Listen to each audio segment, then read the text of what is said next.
Bueno, muy buenos días. Hoy vamos a continuar hablando de cuántos generadores hay. ¿Listo? Entonces, esta es la pregunta que queremos responder y es ¿cuántos generadores hay para un grupo cíclico? ¿Listo? Entonces, recordemos un poco el ejemplo que estábamos haciendo la última vez. Entonces, tomemos un grupo cíclico de orden 12 generado por A. Un grupo cíclico. Ya sabemos que es cíclico. Cíclico significa que vuelve otra vez a sí mismo después de que lo elevamos, cogemos uno de sus elementos y lo elevamos a las distintas potencias, como en un reloj de orden 12. Generado. ¿Qué significa generado? Significa que podemos coger este elemento A y elevarlo a las distintas potencias. Entonces ese grupo cíclico lo podemos escribir de esta manera. Pues debe tener un grupo, el elemento de identidad, debe tener, como es generado por A, pues debe tener las potencias de A. A a la 1, que es básicamente A al cuadrado, A al cubo, A la 4, A la 5, A la 6, A la 7, A la 8, A la 9, A la 10 y a la 11. A la 12 no está porque estamos diciendo de que el grupo tiene orden 12, es decir, que tiene dos elementos. Recuerden que el orden se refiere al número de elementos que hay en el grupo. Listo, entonces lo que habíamos hecho la última clase era hacer la siguiente observación. Cojamos otro elemento, por ejemplo, cojamos este elemento, A a la 5. Entonces estudiemos el generado de A a la 5. ¿Qué es el generado de A a la 5? Pues el generado de A a la 5 es básicamente coger A a la 5 y elevarlo a las distintas potencias. A la 5 a la 0, pues esto es como si no le hiciéramos nada. Sería 1. A la 5 a la 1, eso es como si tuviéramos A a la 5. A la 5 a la 2. Entonces aquí tenemos cuidado, estamos hablando de un grupo que es cíclico. Entonces eso lo podemos ver como un relojito. Entonces es un grupo que es un reloj con cinco horas. 1, 2, 3, 4 y 5. ¿Listo? Entonces, ¿qué significa A a la 5? A la 5 es como si yo escribiera a la 10, pero a la 10 yo no lo puedo representar en un reloj de 5 horas, por lo menos con estos 10. Entonces yo lo que puedo hacer es decir, bueno, perdón, aquí tenemos que tener cuidado con esta interpretación. Estamos hablando de un grupo de orden 12, entonces no tenemos 5 horas, nuestro reloj no es de 5 horas, tenemos que tener mucho cuidado con eso, sino que es un reloj de 12 horas. Entonces tiene 1, 2, 3, 4, 5, 6, 7, 8, 9, 10, 11 y 12. Quedó feo. Vamos a volverlo a hacer para que nos quede bonito. Un reloj de 12 horas tendría 1, 2, 3, 4.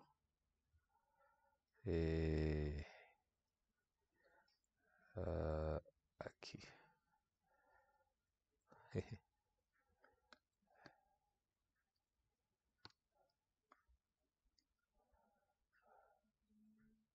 Las 0, las 1, las 2, las 3, las 4, las 5, las 6, las 7, las 8, las 9, las 10, las 11 y las 12.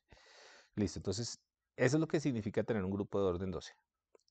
Pero ¿cómo representamos a la 10? Pues a la 10 ahí sí ya no tenemos problema, lo podemos representar como a la 10. Pero ¿cómo representamos a la 5 al cubo? Recuerden que estamos hablando del generado. Tendríamos a la 15. Pero pensemos como en las horas, ¿no? Tenemos 12 horas para representar y necesitamos representar a la 15. Entonces realmente lo que estamos haciendo es a la 12 y estamos considerando a la 12, a la 13, a la 14 y a la 15. Damos una vuelta completa. Aquí es como si escribiéramos a la 12 y después hiciéramos a la 3. ¿Pero qué es a la 12? A la 12 es volver otra vez al punto donde estábamos, es decir, que volvemos a quedar en a la 3, que es este de acá. Eso es igual a decir que 15 le calculo el módulo con 12 y el residuo que me queda sería lo que yo necesitaría. Entonces, de esta manera, a a la 15 sería igual a la 3. ¿Listo? A la 3. De la misma forma, a la 5 a la 4 me daría 5 por 4, 20, módulo 12. Utilizando esta misma idea de acá, daría a la 8. Daría a la 8.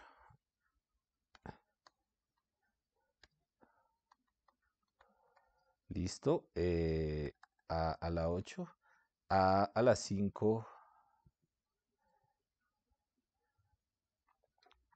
A la 5 a la...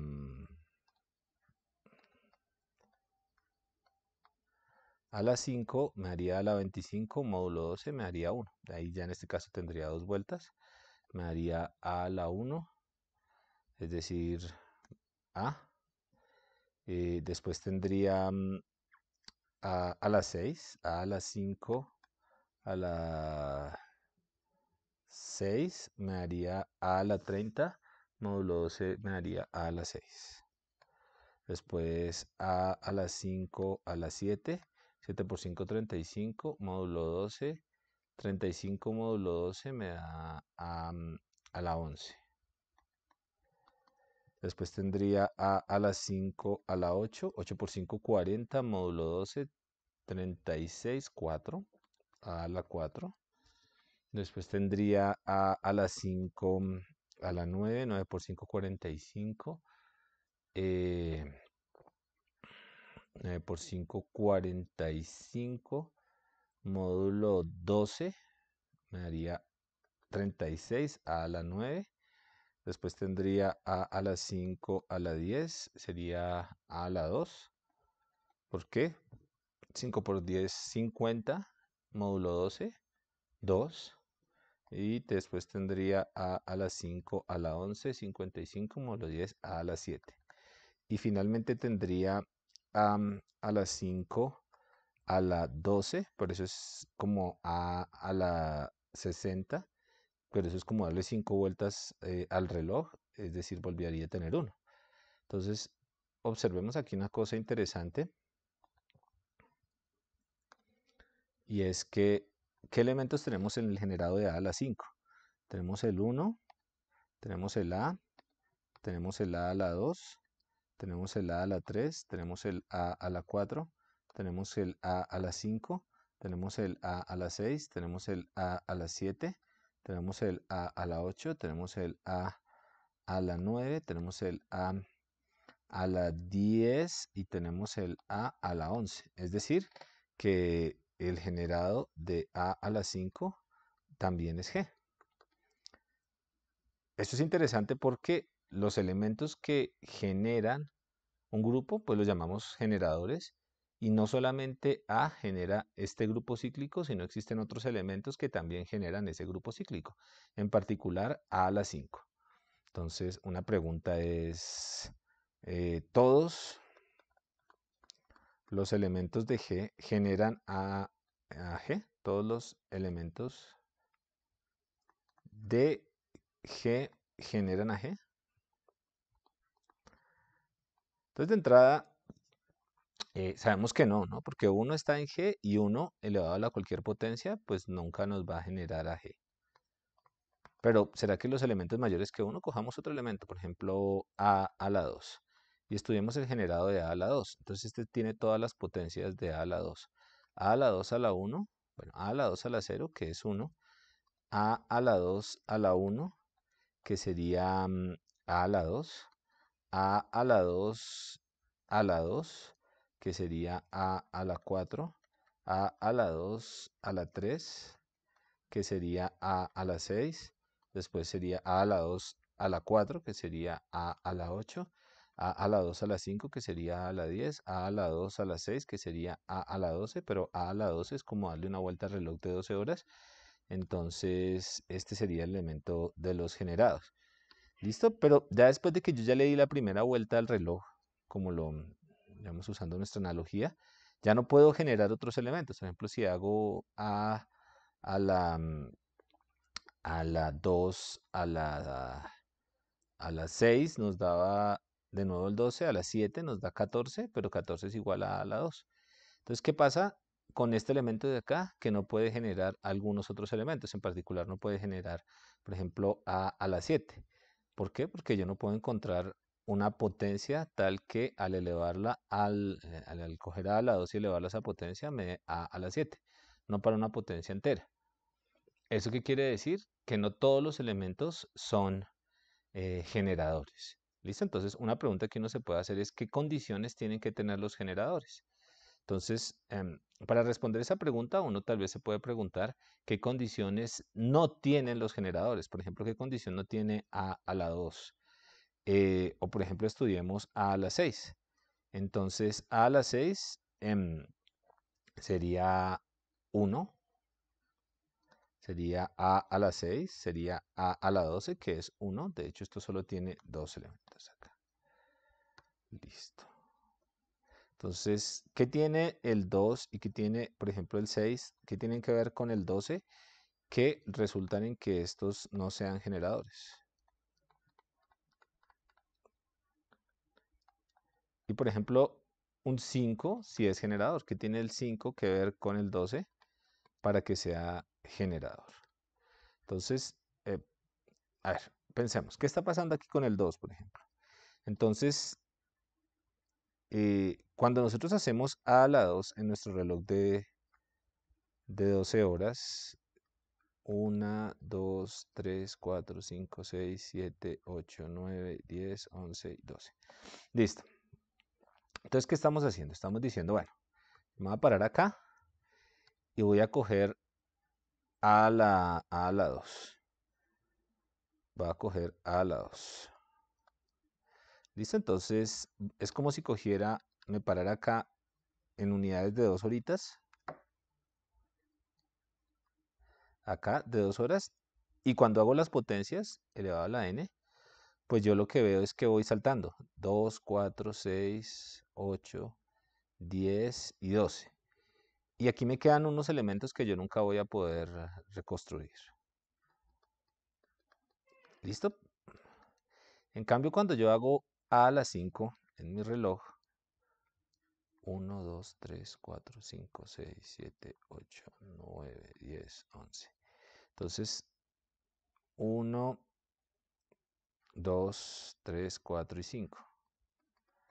Estas 5 unidades de acá, lo que me di cuenta es que cuando empiezo a elevarlas a la potencia, en algún momento me cubren todos los elementos. ¿Listo? Entonces, digamos, esa es una primera observación. Entonces, es diferente si yo hago a la 5 a la n, porque en algún momento esto me cubre todo. ¿Listo? Entonces, ¿cuál es el problema de este de acá? Porque este no llega, porque este digamos que falla.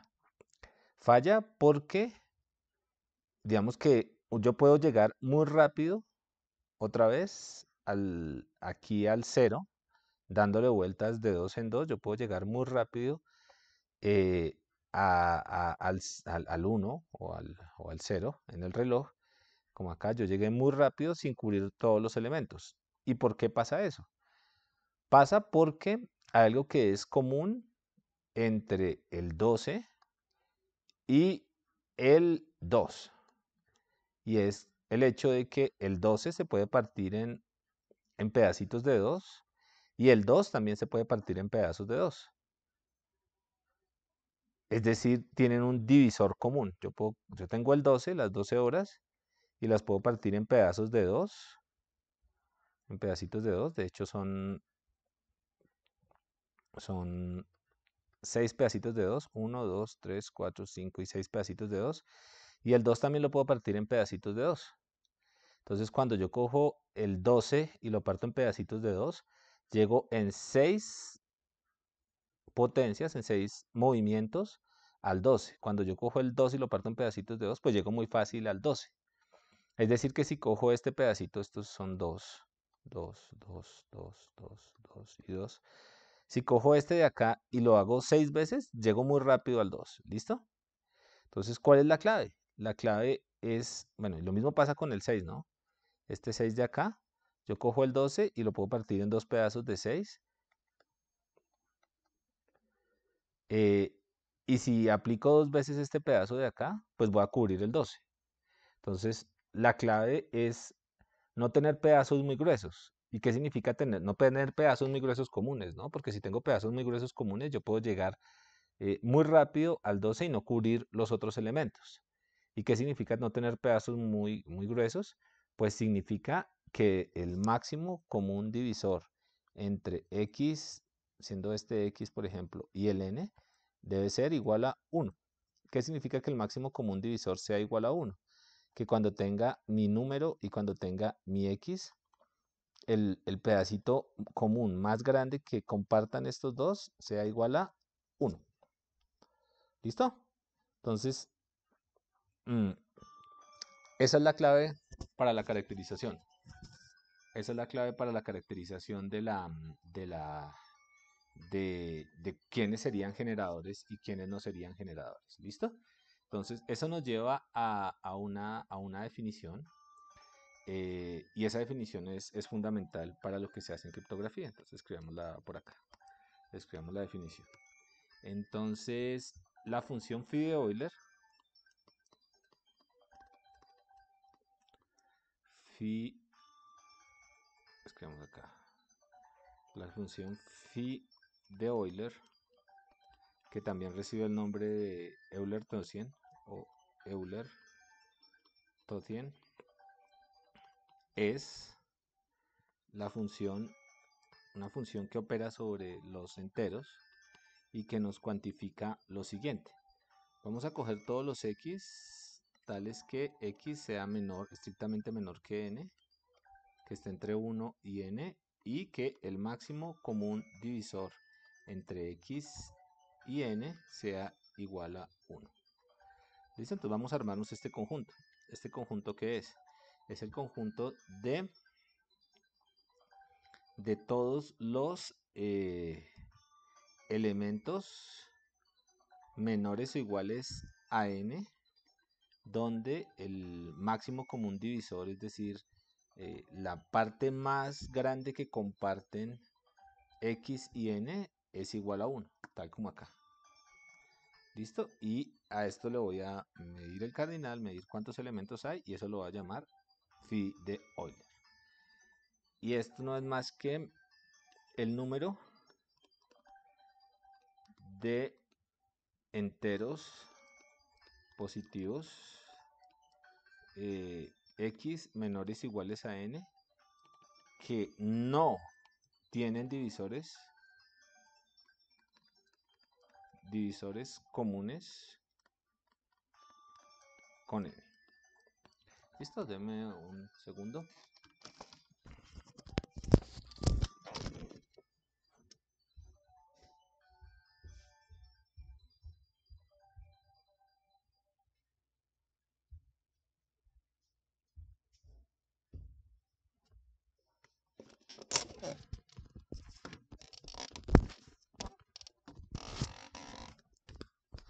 Ok, que no tienen divisores comunes con n.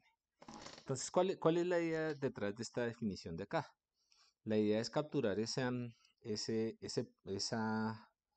intuición que teníamos acá, y es que si los divisores comunes son mayores o iguales a 1, entonces yo puedo, cuando estoy haciendo mis potencias, si yo tengo por acá este es el grupo cíclico y este es el elemento al cual estoy elevando a la potencia, y estos bloquecitos de acá son mayores que 1, entonces em, yo puedo llegar en pocos pasos a cubrir todo el espacio de mi n acá, n siendo el orden del grupo y este x siendo la potencia de los elementos. Entonces, si yo hago eso, cuando yo empiezo a elevar las potencias x por x, no, x más x, acá, aquí como lo teníamos antes, a la x, a la k,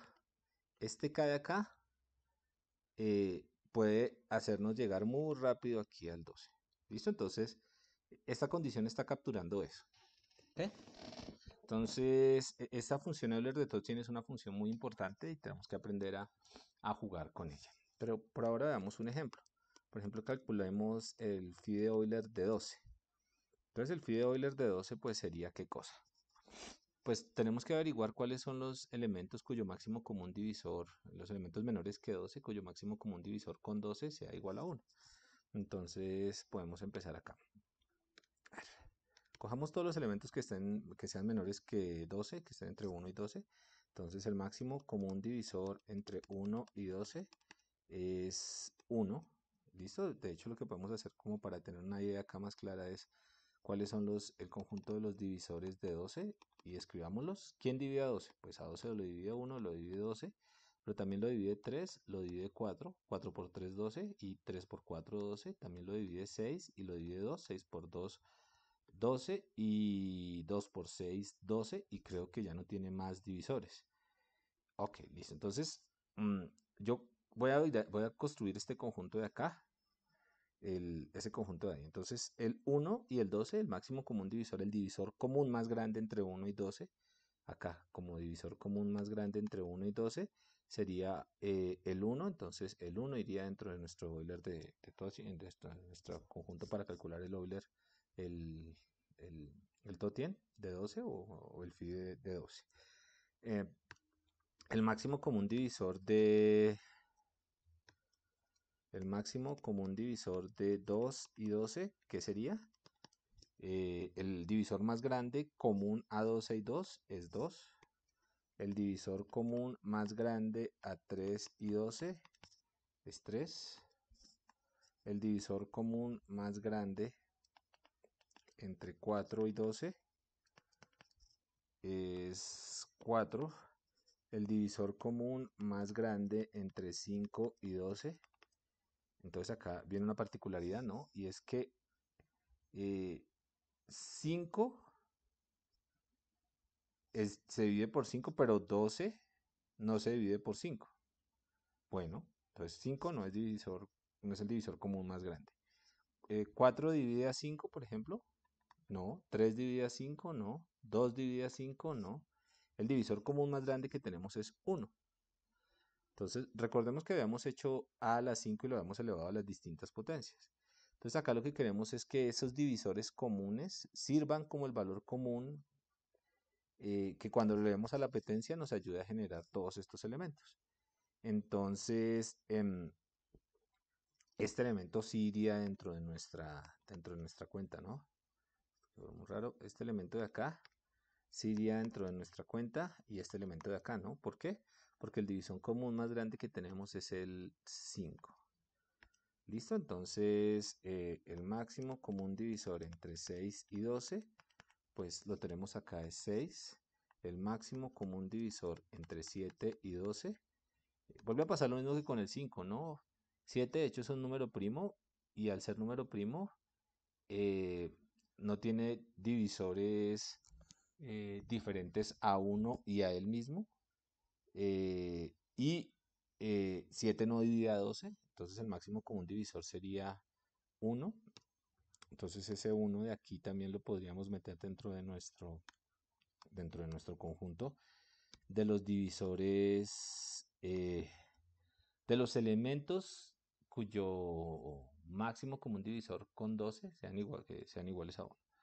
¿Listo? Entonces el máximo común divisor de 8 y 12, a ver, eh, el máximo común divisor es aquel pedazo que explica en multiplicaciones de manera común a 8 y a 12 y que sea el más grande.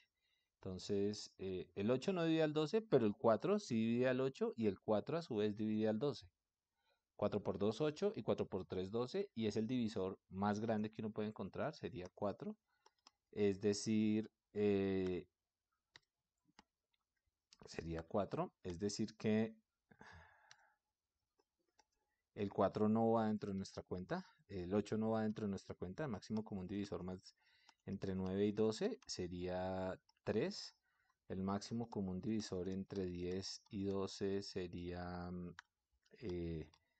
5, 5 divide a, tenemos 5, ¿qué estoy diciendo? Creo que es el 2, 2 dividido a 10, 5 por 2, 10, 2 dividido a 12, 6 por 2, sí, pero el veces es el 2, pero no entra en nuestra cuenta. Máximo común divisor entre 11 y 12. ¿Hay algún divisor común entre 11 y 12? Creo que no hay. Entonces tendríamos el 11 ahí y el máximo común divisor, ya, ¿por qué? Porque nuestra definición nos dice que escojamos todos los que sean estrictamente menores que n. Listo. Entonces, aquí hay una cuestión interesante y es que, bueno, el máximo común divisor aquí tenemos algo raro, ¿no? 11 no divide a 12, de ellos estos dos números son coprimos, entonces acá este iría aquí. El cardinal de esto sería 4. Ok.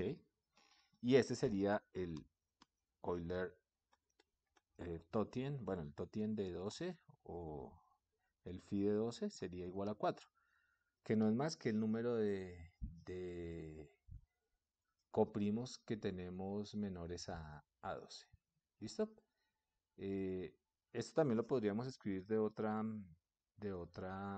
manera, más en términos de teoría de conjuntos, quitando los elementos, estos elementos, quitando el 2, el 3, el 4, el 6, el 8, el 9 y el 10. ¿Por qué? Porque su máximo común divisor con 12 es mayor que 1 y lo que nos quedaría sería lo que necesitamos. ¿Listo? Entonces, esta es la idea detrás del Totien, del Totien de Euler. Y es una idea interesante, nos vamos a dar cuenta que después con eso podemos hacer criptografía. Muy bien, entonces, un segundo acá.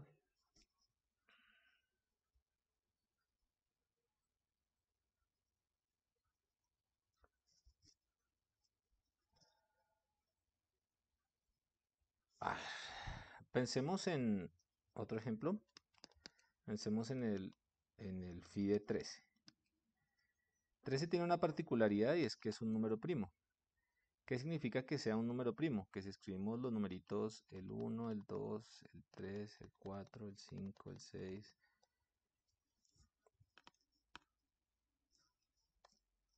el 5, el 6, el 7, el 8, el 9, el 10, el 11 y el 12. Como este es un número primo, significa que los únicos divisores que tiene son el 1 y el 13 y que ninguno de estos es divisor de 13. Si ninguno de esos es divisor de 13, entonces este conjunto de acá, este conjunto que estoy pintando acá, todos estos elementos serían coprimos, ¿no?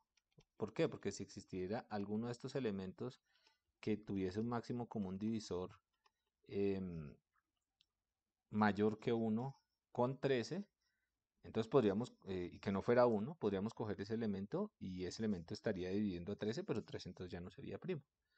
Lo que estamos diciendo acá es que cuando escogemos este número 13, el número de elementos que tienen un máximo común divisor con 13 igual a 1 es, en este caso, igual a 12.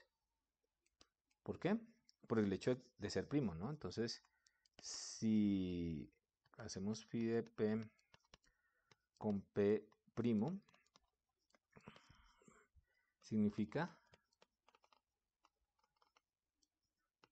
que p menos 1, en este caso, por ejemplo, si p es 13, 12 menos 1 elementos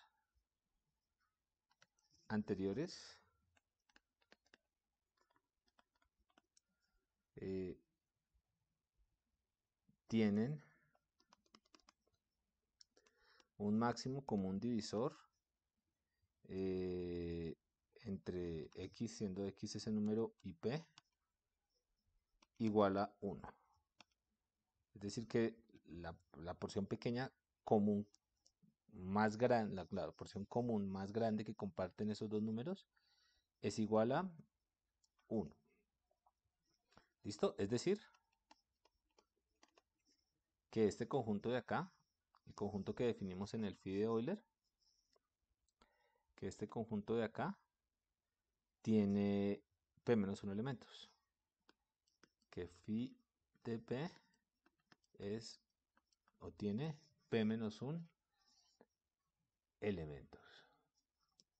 ¿Listo? Entonces, eso es interesante porque ya no nos toca, en el caso de que P sea primo, ya no nos toca hacer todas las cuentas del máximo común divisor ni estas cosas, sino que si P es primo, nosotros ya sabemos que el phi de P es igual a P a la menos 1.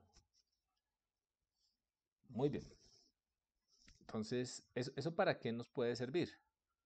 Por ejemplo, nos puede servir para lo siguiente. Recuerden que nosotros, por ejemplo, podemos coger un número n y ese número n lo podemos escribir como lo siguiente: p sub 1 a la k sub 1, p sub 2 a la k sub 2, como el producto de potencias de números primos, ¿cierto?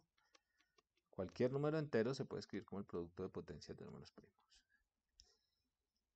Ese es el teorema fundamental de la aritmética. ¿Listo? Entonces, ¿cuál es el asunto? ¿Qué pasa si yo quiero calcular phi de n? Si yo quiero calcular phi de n, yo puedo descomponer esto como potencias de primos. Y si tengo algunas fórmulas, por ejemplo, para hacer phi de p por q, p y q primos, si tuviera alguna fórmula, tal como esta fórmula de acá, para poder hacer esto más fácil, de pronto no tengo que calcular todos los posibles divisores antes. De hecho, si tengo fórmulas para p a la k, por ejemplo, con p primo, de pronto puedo simplificarlo. Entonces, la idea es que, por ejemplo, si tengo que calcular, no sé, n igual a 360, ese 360 yo lo puedo escribir como, descomponiéndolo en primas, lo puedo escribir como 2 a la 3, que sería 8, por 3 a la 2, que sería 9 por 8, 72 por 5 a la 1. Estos de acá son primos. Y al ser estos números primos, y si tengo fórmulas para calcular esto, de pronto phi de 360 lo puedo calcular de una manera un poco más sencilla. ¿Listo? ¿Por qué? Porque, pues, por ejemplo, acá yo ya sé que si esto es primo, tiene una forma bien particular. Ok, entonces hacia allá vamos. Vamos a hacer el cálculo de phi en términos de algo mucho más sencillo. Necesitamos aprender a calcular phi, como lo aprendimos a calcular acá, si los números tienen cierta particularidad. ¿Listo? Entonces vamos para movernos hacia allá, vamos a introducir un pequeño teorema acá. Y es el siguiente. Sea G un grupo cíclico de orden n generado por A. Sea G un grupo cíclico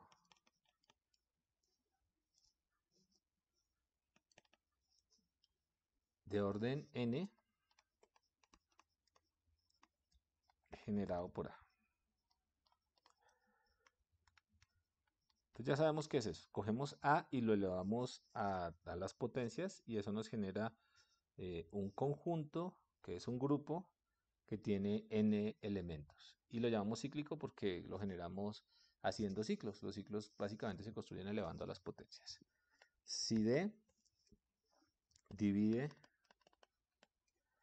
a n, no, perdón, este es el siguiente.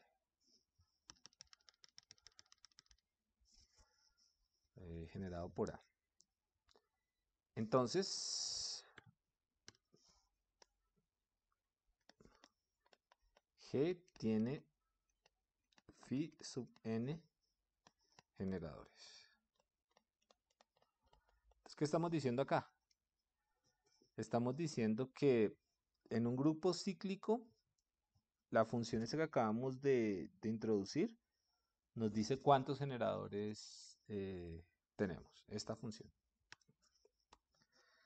¿Cuál es la idea detrás? ¿Quiénes ¿qué elementos estamos cuantificando cuando calculamos el phi de n? Estamos calculando estamos caracterizando aquellos elementos que tienen como divisor común con n, con este n de acá, solo un 1. ¿Listo? Entonces, básicamente estamos diciendo que el bloque común más grande entre esos elementos y n es 1. Y el hecho de que tengamos que el máximo elemento sea 1 quiere decir que podemos generar todo el grupo. Y eso es lo que queremos probar acá. ¿Listo? Entonces verifiquemos la demostración. Bueno, entonces, cojamos un x que esté entre 1 y n. ¿Listo? Y cojamos el elemento a y elevémoslo a la x. ¿Listo? Entonces, como el grupo es cíclico, es finito y en algún momento, cuando yo lo elevo a la x, en algún momento, si cojo a la x, en algún momento cuando lo empiezo a elevar a la 1, a la 2, a la n, en algún momento, como es cíclico, esto de acá tiene que, en algún m, tiene que llegar a 1. ¿Ok? Este m de acá le hemos puesto un nombre y era el orden. El orden es cuántas veces yo tengo que elevar a la x para que me dé 1. Entonces, eso lo habíamos notado así. El orden de a la x supongamos que es m. Entonces, ¿qué estamos diciendo acá? Simplemente esto de acá, que a la x a la m es 1. Es decir, entonces, m es el entero positivo más pequeño tal que a la x a la m sea igual a 1. ¿Listo? Entonces, por otro lado, yo sé que el orden de el grupo es m, es n. Aquí lo dije cuando enuncié el teorema. El orden del grupo es n. Entonces, además, si a la x a la m es igual a 1, a la mx es igual a 1, a la mx igual a 1 significa eh, que yo cogí el elemento a la x y lo elevé a la m, es decir, le di lo corrí como m veces, como en el reloj, lo moví m veces acá, lo moví una vez o m veces, listo, y me llegó a 1. Y el orden del grupo era 1. Entonces, eso querría decir que si tengo esto implica que n, que es el número de elementos que yo tengo en el grupo, divide a m por x. ¿Qué es lo que estoy diciendo? Aquí simplemente estoy diciendo que si cojo en un relojito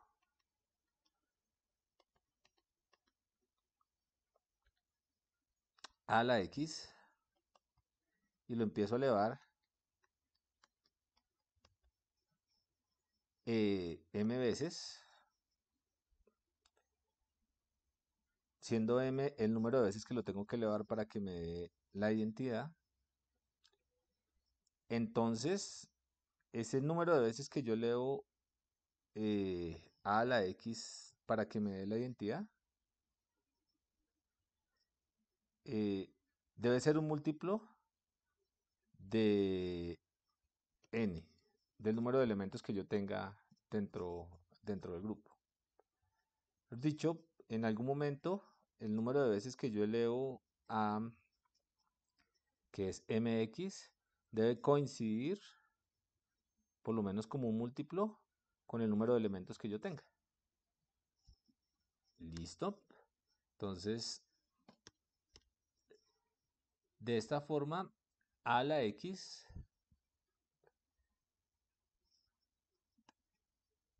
de esta forma,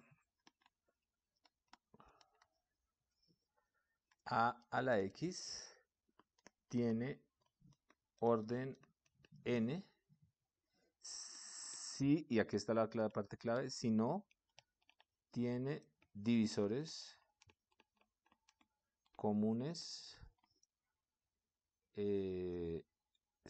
A la x tiene orden si no tiene, si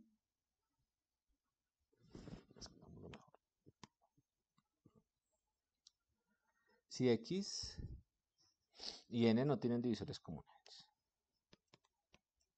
No tienen divisores comunes.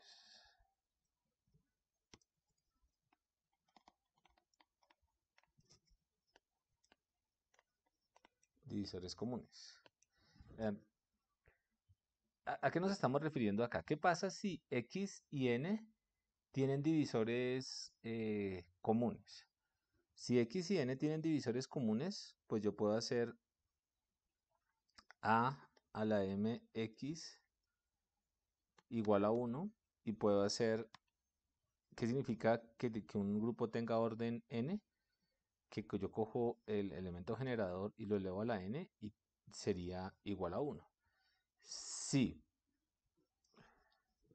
x y n tienen divisores comunes, x y n tienen divisores comunes,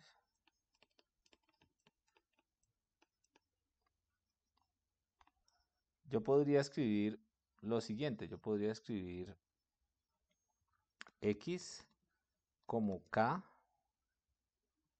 por un L y n como k por un O. Entonces yo podría escribir esto de esta manera. A como k por L por m. Y esto sería igual a la k por O. Si tuvieran divisores comunes.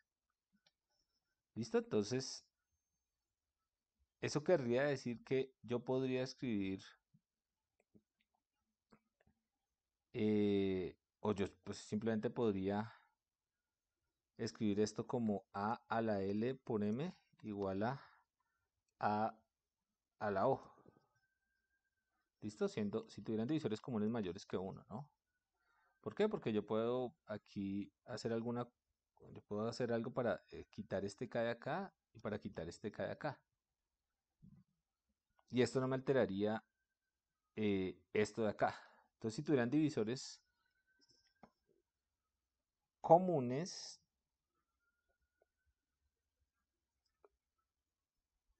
yo podría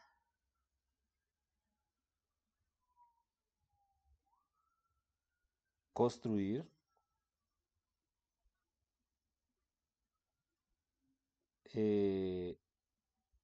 aquí el argumento sería que yo podría construir, si tuvieran divisores comunes,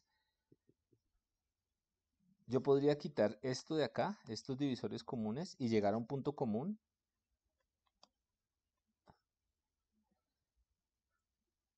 Es decir, yo podría llegar al 1, sí, ya, aquí está el punto. Yo podría llegar al 1 en menos de n elevando a la m, a la l. Podría llegar al 1 más rápido si tuvieran divisores comunes. ¿Listo? Entonces a la k a la m podría llegar al 1 antes y al llegar antes me faltarían algunos elementos para tener el grupo. ¿Listo? Entonces ya no tendría todo el número de elementos. ¿Listo?